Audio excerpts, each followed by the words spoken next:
How do you pass your medical school exams? So I'm heading into my fifth and final year of medical school, and alhamdulillah, I've never had to resit any of my exams, and I believe it's due to the system that I have for studying for my exams. And this video is going to be quite long. There may be a part 2, so make sure you save this video and favorite it and send it to anyone you know who's about to head into medical school or is already a student.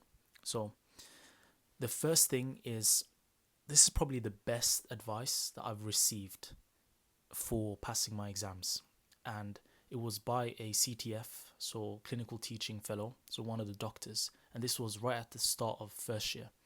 And he gave me some advice, and he explained that with medical school, most medical students pass.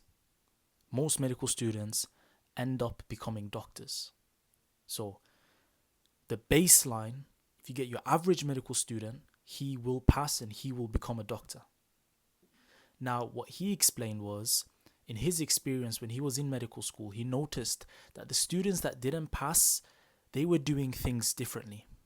So let's say there's a set amount of lectures that you need to watch, and there's a set amount of group work that you need to do.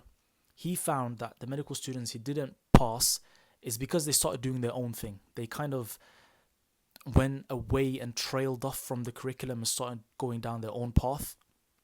And he believes that was the reason why they didn't pass. Now, what I've been able to infer from this, and I've used this more broadly than he explained, is if most medical students pass, that means the average medical student will pass, which means look at the mean of any exams that you do, and you can compare yourself to the mean. So in medical school, there's going to be mock exams. So in my medical school, there's typically a few mock exams that we do, and a lot of the times, majority of the year group doesn't pass. It's typically 30 to 40% of the year group passes their mock exams, so most of the year fails. But when it comes to the official exams, it's typically like 80-90% plus that pass. So what I've been able to find is, as long as you are at the mean or above for any of those mock exams, even if you fail, you are in a good position, and if you're able to maintain that, you will pass. So that is a trend that I have found. So even if you don't do well in mock exams during medical school, it's not the end of the world, because as long as you are at the mean or above, the average medical student will pass. And the other thing is, when it comes to mock exams, even if you don't do well, try not to be discouraged by that, and rather try and leverage it. So what I would do is, even if I didn't pass a mock exam, I would have a system whereby I highlighted every topic that I done, and they give us a breakdown of how many marks I got in the topic. So if I done badly in a topic, I would highlight it as red. If I done okay, orange. If I done well, green. So I have a traffic light system for every topic that I do. And once I have that, now I can do targeted revision. So I focus in the order of my worst to best topics, rather than broadly studying everything. That way I'm able to work on my weaknesses and not spend too much time on the topics that I already understand. And that has served me quite well. So that was number one. That piece of advice has served me greatly. The second thing I noticed, especially this year, is mindset. So in my fourth year, alhamdulillah, I was able to pass my exams, but when I left the exams, I didn't feel well about them, and I got nervous and I wasn't sure. But once I got the results, I done well, but I didn't like feeling stressed about my exam results. So what I done instead is, the following year, for my third year, so the following year, my fourth year, I aim to do really well. So I said I'm gonna aim for excellent pass in both my AKT and my OSCE. And by simply changing my mindset, I was able to do a lot better. So at the end of this year, once I'd done my exams, I was super confident that I passed, and I wasn't worried that I failed at all, because I knew that just based upon how I was working that year, I knew that I, in the very, very least, passed. Because when you aim for the stars, you land on the moon. You're still going above and beyond. Let's say you're literally aiming for 100% and you need 60% to pass. If you fall short of the 100% and drop down to 80, you still passed and you still done well. But if you're aiming for the 60% and you fall short, now you failed. So if you aim very high and you set your standards really high, even if you fall short, you'll still be above the pass mark and you'll still pass and you'll still do well. So that's something that I found, and that helped me get the highest score in my final mock exam, because I was aiming to do really well, and that really pushed me. And that was the first time I'd done that in medical school.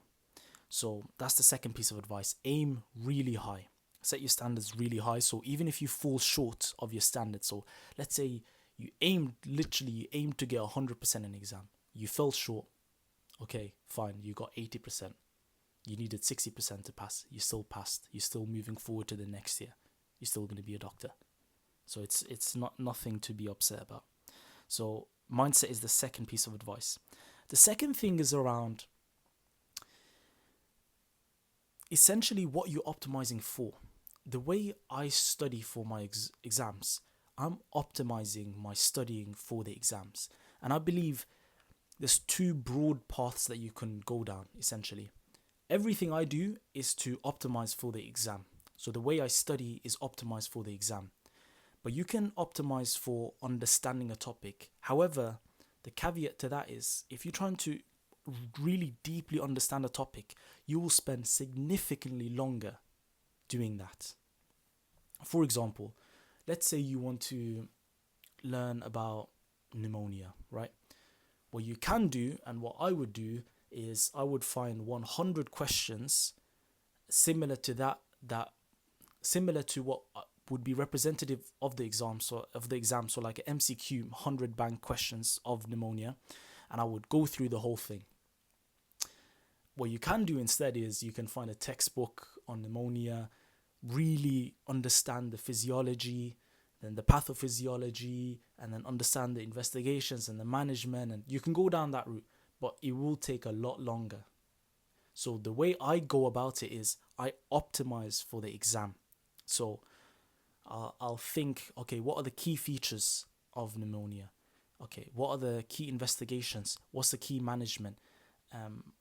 In terms of management, what are the common contraindications? So I have the main points. And remember, with the exam, common things are common.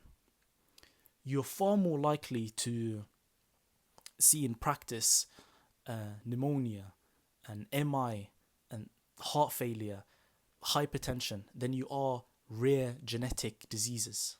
So understand those topics well. That's not to say that those topics won't come up, but it follows the 80-20 principle. So with almost everything, 20% of the stuff will yield 80%. So 20% of your content will be 80% of the exam questions. So try to optimize for high yield information. And once you have that optimized, if you want to go down and learn more information around the topic, you can do that. But I would suggest, firstly, optimize for your exams. Make sure you got to the point where you're confident you're passing the exams. And if you want to go above and beyond that, then you can optimize for that at a later stage. So I'm going to leave that for part one. There's going to be another part for this.